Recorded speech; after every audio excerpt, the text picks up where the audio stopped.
नीति वाक्य ग्रंथ में समझा रहे हैं कि शत्रुओं को अपने बस करना है, उसकी विद्या सीखना चाहिए। कभी तुम्हारी किसी शत्रुता है तो जादी बिल्कुल तुम्हें आर पार की लड़ाई लड़ना, तो भाई तो युद्ध करो फिर। और मित्रता भंग नहीं करना है तो अनुभव मत होने दे कि मेरा शत्रु है। कूटनीति खेलिए, कूटनीति कि हम इससे सुरक्षित तो रहेंगे पर इसे हम बोध नहीं कराएंगे।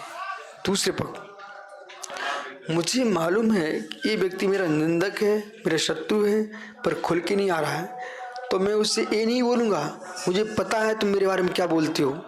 नहीं नहीं नहीं नहीं, ये काम नहीं करना हमको। मुझे मालूम चल गया, अब मैं उसे इतना प्रेम से बात करूँगा कि तू जैसे मेरे से कर रहा है मैं भी तेरे से ऐसी बात कर रहा हूँ, पर तुमसे संभल के बात करूँगा क्योंकि तू कभी भी वार कर सकता है। मतलब कि सांड पीछे हटता चला जा रहा है, सामने के बैल को देख करके बैल पीछे हटता चला जा रहा है, सामने के सांड को देख करके पीछे हटता चला जा रहा है, तो तुम लेक मत सोचो अब वहां से तुम भाग जाओ।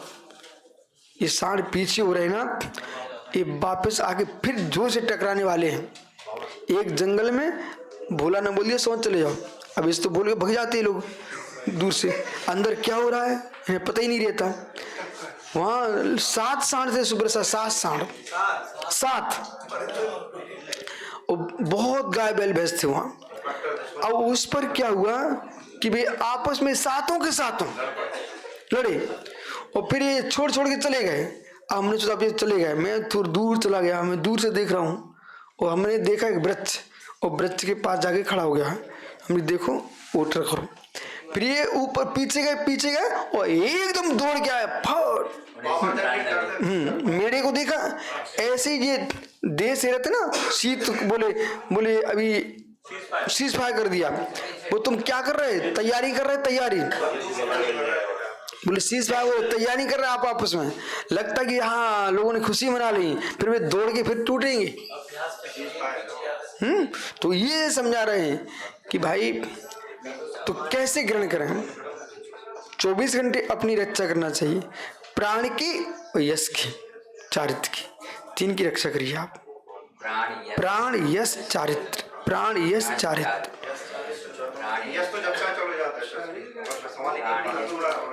प्राण यश चारित्र वो उसकी रक्षा के लिए क्या है, कभी कभी तुम चारित्र तुम्हारा नहीं जाता पर वचन ज्यादा बोल दे तो यश चला जाता है। यश है ना वो फूल जैसा है, वो फूल है ना जरा सी वजह से उड़ जाता है, कागज का फूल है उड़ जाता है। ऐसे यश में तुम कोई भी हेतु बनाओगे तो उड़ जाएगा। तो वहां पर वो ध्यान रखना, यश की रक्षा करना है तो बोलना भी कम है और कहाँ बोलना कहाँ नहीं बोलना है समय देख के काम करना चाहिए। दान प्रिय भाषण, तो दान देना और प्रिय भाषण बोलना, ये 2 हो चुके थे। अगला सुनिए, तो अवृत्ति निवारण है ना, अपने स्वामी के सभी प्रेम सिद्ध करने उसका कल्याण करता है। उसके लिए यदि हितम स्वामी ने सर्व अवस्था सु बलते श्रृणोति बलम, हाँ इतना ही था। धन दान मधुर भाषण अपने स्वामी के लिए प्रयोजन सिद्ध करने के लिए उसका कल्याण करता है। मतलब स्वामी की रक्षा के लिए प्रिय भाषण भी बोल सकते हो, खर्च भी कर सकते हो, पर हमारे स्वामी की रक्षा होना चाहिए, हमारे देश की रक्षा होना चाहिए, हमारे धर्म की रक्षा होना चाहिए, हमारे धर्म आयतनों की रक्षा होना चाहिए। ऐसे आपको शत्रु को बस करना चाहिए। आपत्तियों सुरक्षित रखकर शक्ति प्रदान करता है, उसे बल कहते, बल बलते श्रृणोति बलम, इसका नाम बल है। बलेषु हस्तना प्रधान अंगम सुवेष्ट इधा हस्तनो भवन्ति।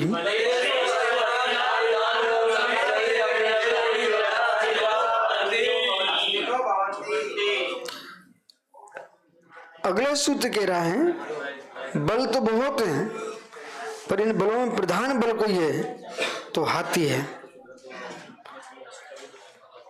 पहले फाइटर दुनिया के विमान वगैरह ऐसे नहीं चलते थे, तो मुख्य जो सेना के लिए रक्षा का हेतु बनता था हाथी।